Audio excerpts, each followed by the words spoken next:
mate switching sounds like so from a game theory perspective, from an engineering perspective, it seems to make a lot more sense. Unless you put a lot of value in lifelong, sort of in the long-term mating, some kind of value in the lifelong singular relationship, like monogamy. Yeah.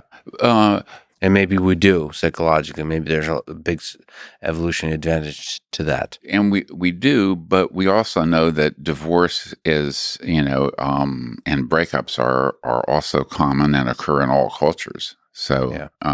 that's So we're just not very good at this thing. Well, either we're not good at the mate selection, such that maybe we're not incorporating all the variables well, or we're just not good at monogamy. Period.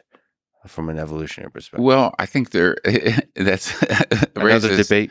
No, that raises an interesting set of questions. So I think that, one issue is longevity. So, we didn't live to be 70, 80 years old in over 99% of human evolutionary history.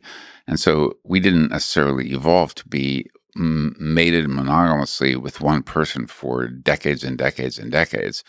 But I also think that long-term pair bonding is a critical strategy, but mate switching is also a critical strategy.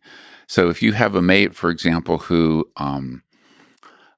becomes cost-inflicting or becomes sufficiently debilitated, or who suffers an injury such that, like in hunter-gatherer societies where the mate can no longer hunt, can no longer provide resources for their kids and the woman, this becomes a problem. And so I think that we have adaptations to mate switch and to divest ourselves from some partners and trade up in the mating market under certain conditions.